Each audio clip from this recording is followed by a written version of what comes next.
Nouveau bilan lecture et c'est parti. On commence avec cet ouvrage Génération Mario Kart qui n'est pas vraiment un roman, qui est plutôt un livre illustré avec beaucoup d'informations sur la licence de jeu Mario Kart. C'est édité chez Omake. C'est une gamme Génération où il y a d'autres titres. Moi j'ai notamment le Zelda et le Super Smash Bros. Et peut-être d'autres si je me rappelle plus. C'était une très bonne lecture et si vous êtes fan de la licence Mario Kart, vous trouverez ça vraiment intéressant.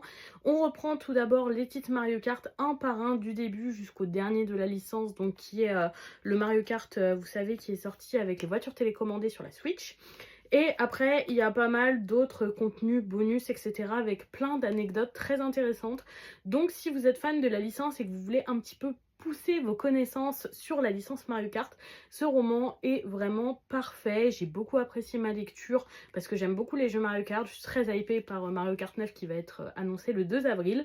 Et voilà, franchement, j'ai passé un très bon moment et j'ai appris pas mal de choses. Il y avait beaucoup de choses que je savais, mais il y avait aussi des choses que je savais pas. Donc c'est toujours cool dans ce genre d'ouvrage de pouvoir un petit peu approfondir sa culture sur une licence de jeu. On passe chez Taifu Comics avec le one-shot Swinging Hearts, qui est donc un boys love. J'en lis de moins en moins parce que je trouve que toutes les histoires se ressemblent un peu.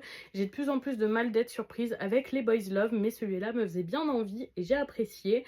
J'ai apprécié parce que c'était une romance entre amies d'enfance qui était mignonne et toute douce, comme ça passe souvent très bien avec moi, et qu'en plus on parle du traumatisme d'un personnage qui est vraiment bien développé et intéressant, et il le surmonte pas comme ça du jour au lendemain. C'est vraiment joliment développé, le format one shot était très pertinent, il n'y avait pas besoin de plus, et franchement j'ai adoré ma lecture. On passe chez Delcourt Tonkam avec le premier volume de Rhapsody in Red qui a malheureusement été une déception. J'attendais énormément cette sortie, j'avais trop hâte.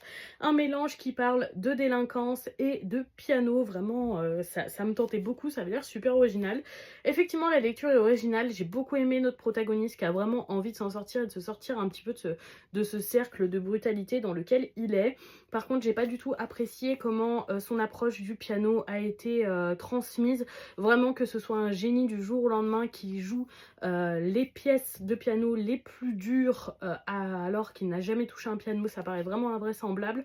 Ce manque de réalisme ne m'a pas aidé à me plonger dans la lecture et malheureusement ça a été une déception. On termine chez Kana avec le 9e volume de 4 frères pour moi qui remonte la pente après un événement du 8e volume qui m'a vraiment déplu. Je savais pas comment j'allais aborder la suite de cette romance et finalement ce tome était plutôt très agréable à lire. Le point qui me dérangeait, sans vous spoiler, a été écarté et par conséquent la relation entre nos deux personnages avance plutôt bien. On est encore sur un quiproquo, j'espère qu'il durera pas trop longtemps, mais sur le global c'est agréable et ça avance bien, donc ça m'a plu. Et voilà pour ce bilan lecture. Dites-moi si vous avez lu certains de ces titres, s'ils vous tentent, et surtout